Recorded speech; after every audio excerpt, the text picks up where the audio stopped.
This is the Extensionists, Conversations with Great Thinkers in Agriculture. I'm Toban Dyck. And I'm Whetter. I mean, you've got a communications, this is your University of Calgary degree, you're a double major in communications and psychology. Is that, I didn't take any psychology classes in university, but I like to think that can be useful in communications. Like, do you make use of that training? Yeah, it's the perspective that I've brought to this role, and I'll maybe back up a little bit to how I got there. So tell you how old I am, but in high school there was 2 years of really bad drought, followed by BSE. And so while I really enjoyed 4-H and growing up on the farm, in the years where I was considering about what do I do after high school is when things got really stressful and really hard, right? And so I made the decision that I don't want to be in agriculture. It's such hard work, and the rewards are based on things that are outside of your control most of the time, being weather, markets, disease, risk. And so I thought, okay, well, what else am I going to do? Psychology is really interesting to me. I'm fascinated by trying to understand how people think and why people make the decisions they make and why people behave the way they do. So until I figure out what I want to be when I grow up, I'll go study psychology. And so in my third year, and I was right, studying psychology is really fun. But in my third year, I thought, okay, well, a bachelor's degree in psychology isn't going to make me terribly employable. And the only thing I know about grad school is that the people doing their master's in psych spent a lot of time in the basement of the psych building doing experiments on rats. And I wasn't real interested in doing that. So decided, well, I really like my communications classes that I was taking as electives, and I seemed to have some skill there, and that's really rewarding. So was going to switch majors, and in talking to the advisors, they said, well, if you just do one more year, you can graduate with both degrees at the same time. So I ended up with a Bachelor of Arts in Psychology and Communications, and then went out into the workforce thinking that I'll just be maybe marketing communications in the energy or oil field sector, because I was living in Calgary and that's where the jobs were. And in my first job, realized that, I need more than a paycheck to keep me interested in this work. I need to work in an area that I'm passionate about and care about after 5 o'clock. And so found my way back to agriculture, and I've been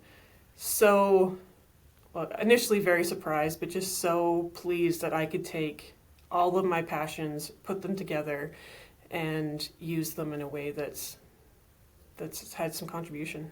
Yeah, like are you kind of like explicitly using your psych degree in your extension work, like figuring out how the brain works and how it's convinced or like influenced by things? I think a lot about how people are motivated and influenced, and that, individuals aren't just purely rational, analytical thinkers all of the time. And so how do we craft and deliver messages that are effective in influencing people? And so taking that perspective and knowledge, and then working with a team of people who do have masters and PhDs in various types of, in beef production and agriculture. Together as a team, we've been able to develop some cool materials and move the needle and increase adoption of best practices in some areas. I always think of Doritos because I like eating them, but like nobody in their right mind would ever consider those to be things that are good for you.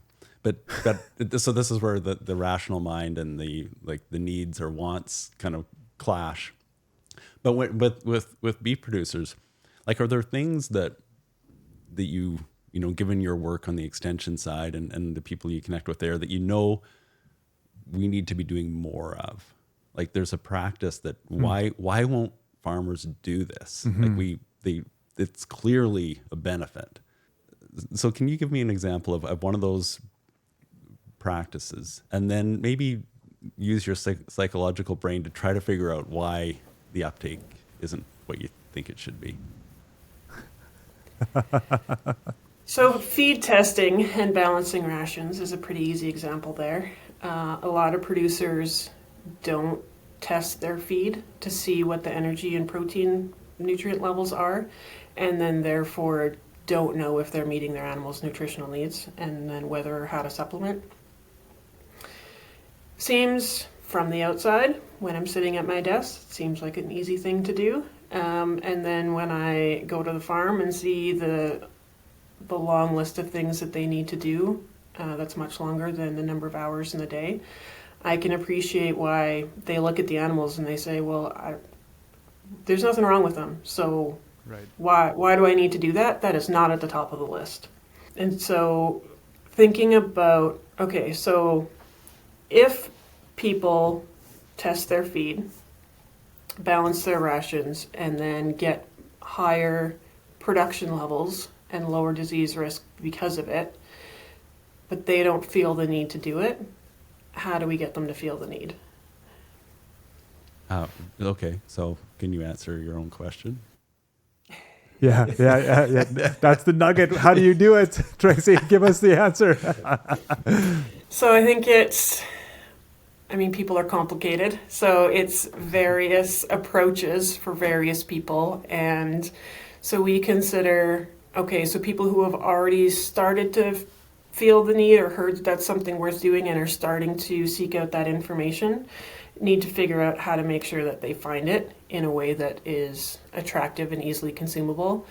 And then for those who aren't, finding ways to deliver that message to them indirectly. And so it might be creating handouts that we can make available at all vet clinics. And so when a related conversation comes up about, my open rates are higher than they should be, or the vet comes out to preg check and those cows are looking a bit thin to the vet, but the producer doesn't think that they're thin, is there a resource there that can open that conversation? Yeah, like on the grain side of things, a farm might get, say they get 70 bushel wheat, and their long-term average is 60. So they think 70 is great. But maybe with all those scenarios that happened that year, like 80 would have been a more reasonable achievement. Yeah. Right, yeah. So you think, like just your example about how the farmer looks at his cattle and think they're as healthy as they've ever been. My open rates are good. My calf weights are, after 6 months are where I want them to be or better than average. But there's this, not recognizing that maybe the potential is actually higher than that, even though you're happy. But look, like there's a couple steps you can make to improve your profitability even more. And so that I think that parallel is on the beef side and on the grain side. Yeah, I wanted to talk about your father and your brother.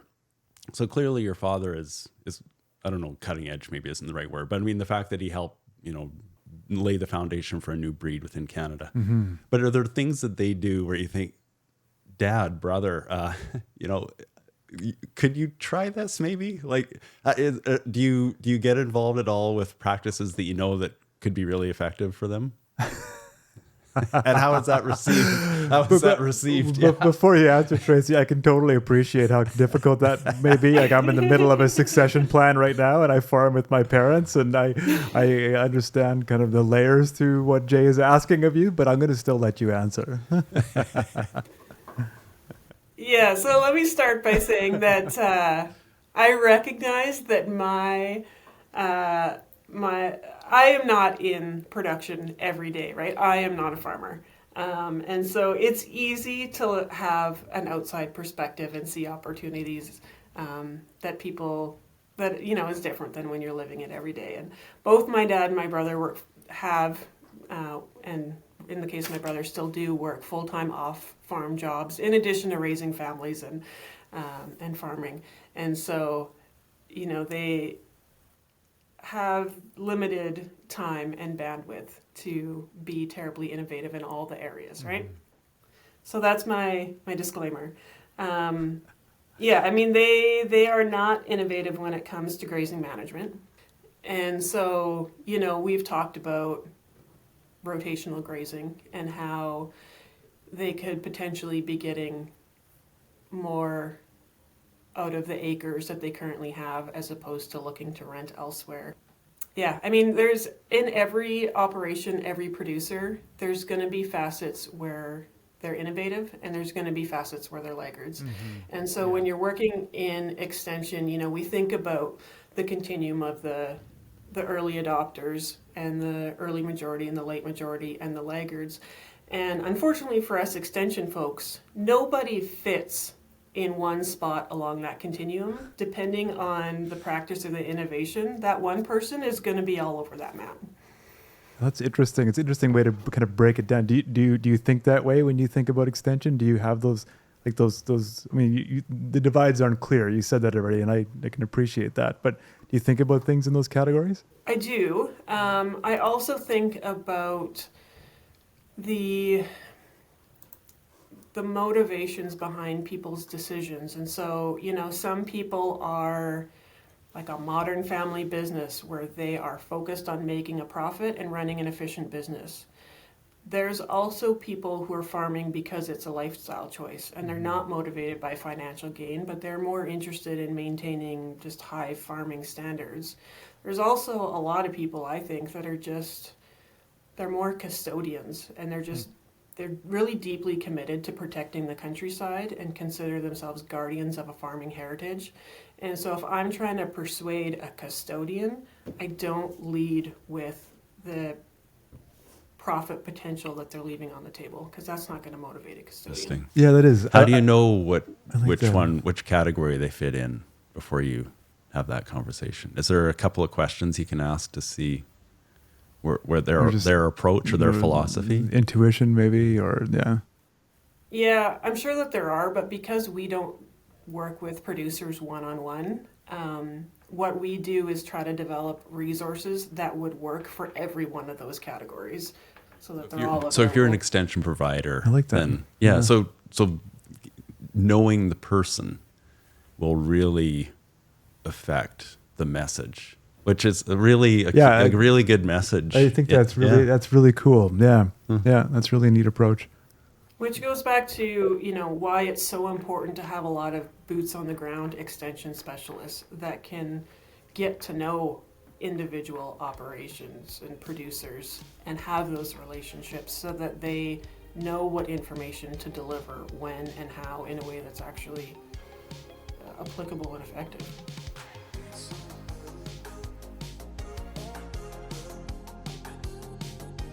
This has been a Burr Forest Group production. We also want to thank the people you don't see. We're here, we're chatting away with our guests, but there's tons of people who work behind the scenes to make this podcast happen. Ryan Sanchi is our director. Ashley Robinson is the coordinator. And Abby Wall is our producer and editor.